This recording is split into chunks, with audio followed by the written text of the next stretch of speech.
자, 첫 번째 그래머 들어가 보도록 하겠습니다. 우리 첫 번째 그래머는요, 가정법 과거 되시겠어요? 자, 가정법. 일단 한국어 먼저 우리가 이해를 조금 해야 될 것 같아. 가정법이 무엇일까요? 가정법이라고 함은 실제로는 그렇지 않은데 만약 그렇다면 이라고 가정에서 말하는 방법을 가정법이라고 얘기를 합니다. 선생님은 인간입니다. 그런데 그런 거 있잖아. 만약 내가 새라면, 김민아는 여자입니다. 그런데 만약 내가 남자라면, 선생님은 선생님입니다. 근데 내가 만약 학생이라면, 뭐 이런 식으로 말하는 거 있잖아요. 실제로는 그렇지 않은데 만약 그렇다면 이렇게 가정에서 말하는 것을 우리는 가정법이라고 합니다. 여기까지 어려운 거 있으세요? 왜 여러분들도 중간중간 뭐 친구들이랑 얘기할 때도 그런 말 쓰잖아요. 아우, 야, 만약에 내가 너라면, 야, 만약에 내가 부자라면, 야, 만약에 내가 차가 있었다면, 이렇게 표현하는 거 있잖아요. 그죠? 그런 모든 것들이 다 가정법이다라고 하는 거고요. 실제로는 그렇지 않다라고 하는 말을 우리는 뭐라고 정리할 거냐면 사실과 반대된다 이렇게 표현할 거야. 김민아는 여잔데 반대되게 만약에 내가 남자라면, 김민아는 선생님인데 만약 내가 남자라고, 그리고 학생이라면 이렇게 실제와는 반대되게 말하는 거, 그거를 우리가 가정법이라고 하게 되는 겁니다. 괜찮아요? 그러면 가정법이라고 하는 의미는 이해를 하셨죠? 아, 만약 그렇다면이라고 말을 하는 거구나. 실제로 그렇지 않은데 그렇다고 말하는 거구나. 그게 가정법이야. 자, 그러면 뒤에 과거라는 말이 붙어 있잖아요. 얘는 또 뭘까? 가정법은요. 가정법 현재, 가정법 과거, 가정법 과거 완료, 그리고 혼합가정법까지 있어요. 그 여러 개들 중에서 우리가 공부할 게 가정법 과거라고 하는 건데 그 전에 잠깐만 선생님과 시제에 대해서 얘기를 좀 한번 해볼게요. 시제. 여러분들이 시제 많이 알고 계시죠? 우리 요거 뭐 미래 시제 있고 또 현재 시제 있고 또 현재보다 더 과거 있고 과거보다 더 이전의 과거, 과거 완료 시제 있고요. 그쵸? 이렇게 생각해야 돼. 사실과 반대되는 것을 가정하는 게 가정법이잖아요. 근데 얘는 사실과 반대야. 사실과 반대야. 그래서 문장 안에서 얘요. 사실은 그렇지 않은데 반대로 나타낸 거예요. 이렇게 표시를 해주고 싶었던 거죠. 그래서 가정법끼리 무슨 약속을 한 거냐면 얘들아 이게 헷갈려. 잘 들어야 돼. 미래 사실과 반대되는 것을 가정할 때는 한 단계 앞당겨서 가정법 현재를 적으시는 거고요. 현재 사실과 반대되는 것을 내가 표현하고 싶으면 가정법 과거를 쓰시는 거고요. 과거 사실에 대한 반대를 표현하고 싶으면 가정법 과거 완료를 쓰시는 겁니다. 이게 가정법의 특징이에요.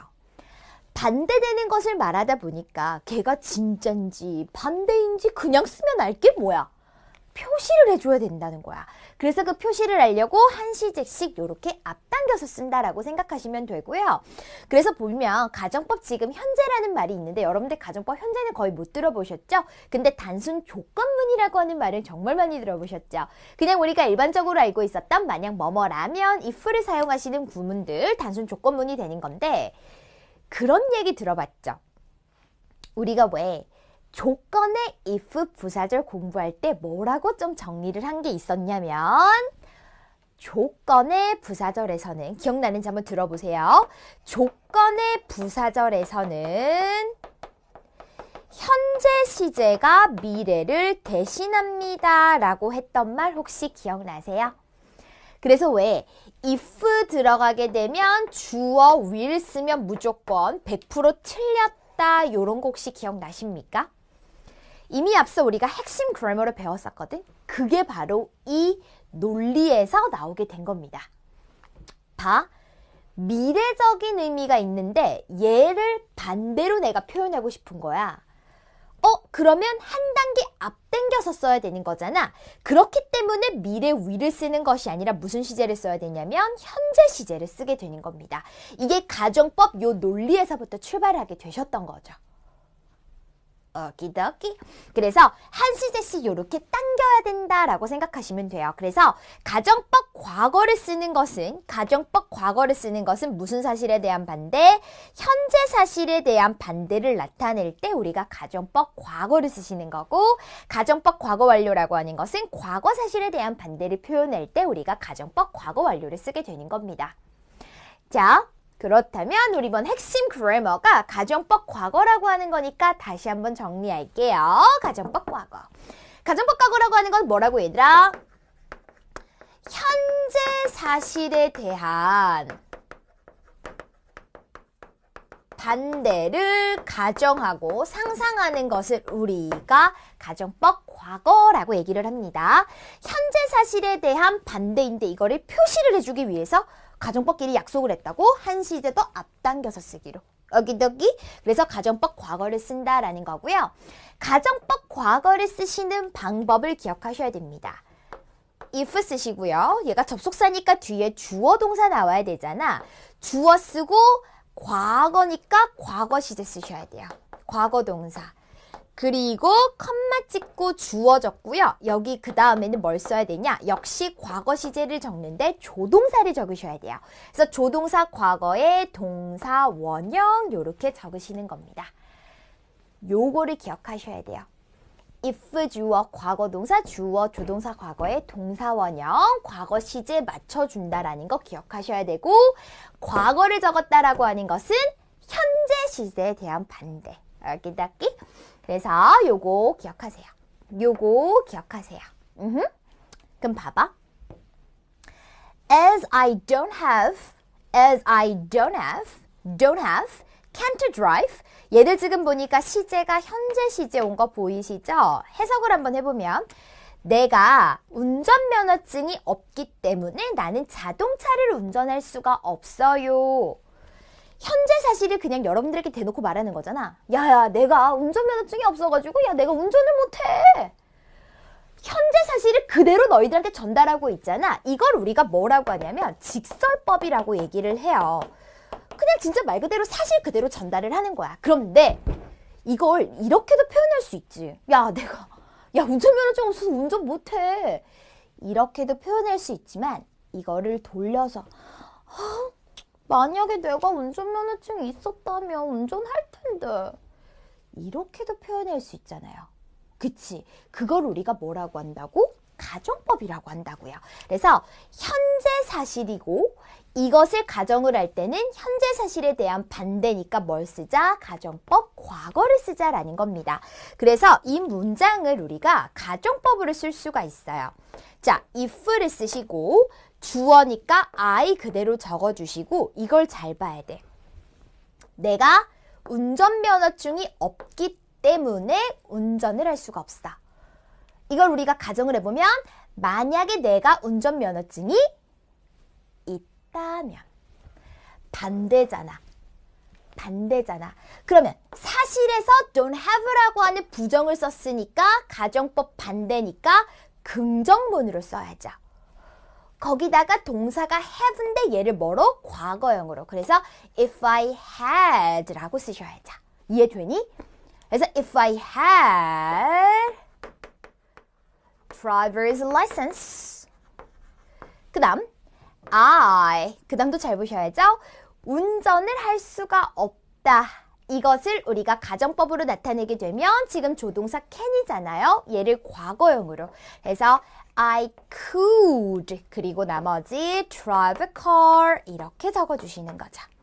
그러면 만약에 내가 운전면허증이 있다면 내가 자동차를 운전할 텐데 이렇게 표현하는 게 바로 뭐다? 가정법이라고 하는 겁니다. 이해되세요? 그래서 직설법이라고 하는 것을 보셨을 때 가정법으로 바꿀 수 있으셔야 되고 역으로 가정법을 봤을 때 여러분들이 직설법을 통해서 as라고 하는 구문을 이용해서 뭐뭐뭐뭐이기 때문에 뭐뭐하다 이렇게 표현할 수도 있으셔야 돼요. 가정법을 직설법으로 직설법을 가정법으로 서로 바꿔 쓰는 것도 시험 문제 충분히 나올 수가 있겠죠. 가정법 과거 이해되니?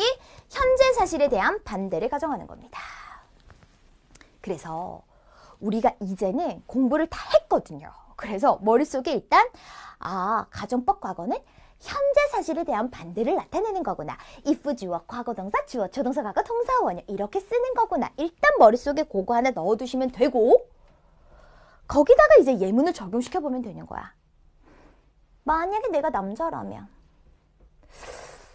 만약에 내가 학생이라면, 만약에 내가 부자라면, 만약에 내가 새라면, 만약에 내가 너라면 그거 어떻게 여러분들이 표현하면 되는지 선생님과 정리해보면 되고 그것을 직설법으로 어떻게 표현할 수 있는지 정리하시면 가정법 과거는 끝나겠습니다. 알겠죠? 자, 그래서 가정법 과거 요거 기억하시고 직설법을 가정법으로, 가정법을 직설법으로 그거 좀 연습 좀 해볼게요. 근데 하나만, 과거 동사라고 되어 있잖아요. 근데 혹시 그런 얘기 들어보셨어요? 가정법에서는요, 비동사를 쓰실 때 were 씁니다. was 자리에도 were 씁니다. 물론 조금씩 파괴가 일어나고 있기는 해요. 허나 우리는 아직 were 밖에 못 쓴다라고 생각하시면 됩니다. 그래서 무조건 비동사는 were 쓰자. if 주어 were, if 주어 were. 알겠죠? 그래서 I가 들어와도 was가 아니라 if I were you, were 쓰셔야 돼요. 그 다음 조동사 가구 같은 경우에는 뭐 would나 could나 might나 should나 이런 것들 있죠. 조동사 뭘 써야지? 네 개 중에서 뭘 써야지? 이걸 가지고 너희들한테 물어보는 문제가 출제되는 건 아니야. 여기와 같이 can't가 주어지게 되면 그냥 could 바꾸면 되고 그 문맥상 그냥 적절한 의미를 찾아서 적으시면 되기 때문에 이 조동사 가지고 스트레스 받으실 필요는 없어요. 기억하실 건 if 주어, 과거동사, 주어, 조동사, 과거, 동사, 원형 그거 기억하시면 됩니다. 자, 가정법 과거 일단 개념 머릿속에다 넣어두시고요. 지금부터 예문 보면서 우리 직설법으로 바꾸는 거 다양한 예문들 체크 좀 해보도록 할게요. 계속 공부하러 따라오세요.